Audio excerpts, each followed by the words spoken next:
बिस्मिल्लाहिर्रहमानिर्रहीम। अस्सलाम वालेकुम। कैसे हैं आप सब? आई होप कि आप सब ठीक होंगे। आज मैं आपके साथ शेयर करने जा रही हूँ गर्मियों की स्पेशल रेसिपी,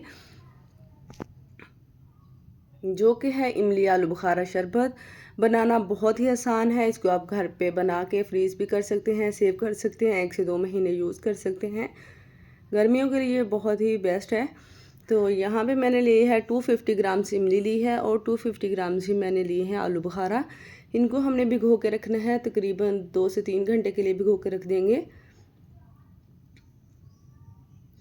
भिगो के हमने इसलिए रखना है कि ये बहुत अच्छी तरह से सॉफ्ट हो जाएं और हम इनको कुक ना पहले करना पड़े। तो हमने इसको पानी में भिगो के रख देना है। अगर आपके पास टाइम ज़्यादा हो तो आप इसको ओवरनाइट भी छोड़ सकते हैं, फ्रिज में रख दें। लेकिन मैंने इसको 2 से 3 घंटे के लिए छोड़ दिया था ऐसे ही किचन में काउंटर टॉप पे। तकरीबन 3 घंटे के बाद ये देखिए आलू बुखारे जो हैं बहुत अच्छी तरह से सॉफ्ट हो चुके हैं। इस तरह से हमने इसकी गुठलियाँ रिमूव कर देनी है और जो इसका गूदा है, पल्प है, वो हमने एक साइड पे कर लेना है। इसी तरह से इमली की भी गुठलियाँ निकाल देंगे। इस तरह से थोड़ा सा मेहनत तलब काम है, लेकिन इतना भी टाइम नहीं लगता। और ये देखिए इमली भी बहुत अच्छी तरह से सॉफ्ट हो चुकी है। इमली तो बहुत ज़्यादा ही सॉफ्ट हो गई थी। इसको तो बस हल्का सा मैश करने से ही सारी इसकी गुठलियाँ जो थी वो अलग हो गई थी। इस तरह से हमने इसको निकाल लेना है। यहाँ पे देखिए पल्प जो है वो बिल्कुल अच्छा साफ़ सुथरा सा हमारा रेडी हो गया है, इमली का भी और आलू बुखारे का भी। इसको हम साइड पे रखेंगे और अब हमने क्या करना है, एक पैन लेना है, उसमें हमने ऐड करना है पानी। पानी 1 लीटर लिया है मैंने और 1 kg ही हम इसमें ऐड करेंगे चीनी।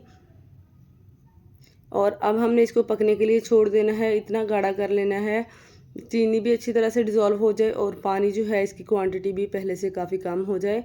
ये देखिए तकरीबन 10 से 15 मिनट के लिए मैंने इसको पकने के लिए छोड़ा हुआ था और काफ़ी ज़्यादा थिक सी जो है चाशनी सी रेडी हो गई थी। हमने इसकी बहुत गाढ़ी चाशनी नहीं तैयार करनी, लेकिन चीनी का पानी थोड़ा सा थिक हो जाए तो फिर ही हम इसमें ये जो इमली और आलू बुखारे का पल्प था वो हम इसमें ऐड कर देंगे।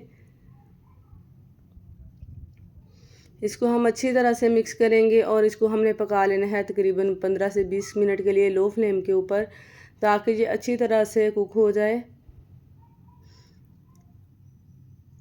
तकरीबन 15 से 20 मिनट लगेंगे, ये बहुत अच्छी तरह से कुक हो जाएगा और काफ़ी थिक भी हो जाएगा। जब ये गाढ़ा हो जाएगा तो तब ये रेडी हो जाएगा। यहाँ पे इसको पकते हुए तकरीबन 20 से 25 मिनट हो चुके हैं, तो आप देख सकते हैं कि इसकी क्वांटिटी काफ़ी कम हो गई है। तो मैंने इसमें ऐड किया है नमक, 1 टीस्पून नमक ऐड कर देंगे। और ये देखिए थिक सा हो गया है, बस इतना ही थिक हमने इसको करना है। फ्लेम ऑफ कर देंगे और इसको ठंडा कर लेंगे, क्योंकि ठंडा होने के बाद ये मज़ीद गाढ़ा हो जाएगा। इस पॉइंट पे अगर आपको मेरी वीडियो अच्छी लग रही है तो वीडियो को लाइक शेयर ज़रूर कीजिएगा। चैनल पर नए हैं तो सब्सक्राइब भी लाजमी कर दीजिएगा। यहाँ पे देखें तकरीबन 2 घंटे मैंने इसको ठंडा होने के लिए रखा है रूम टेम्परेचर पे ही। ये देखिए काफ़ी गाढ़ा हो चुका है हमारा शरबत जो था। इस तरह की बोटल्स लेंगे और इसमें भर के इसको हम सेव कर लेंगे।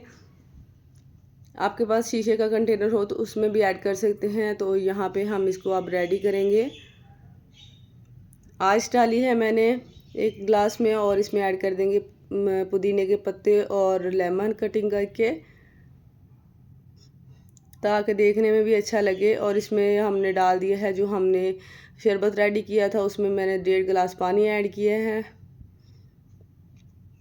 और हमारा ज़बरदस्त सा इमली आलू बुखारा शरबत बन के रेडी हो गया है।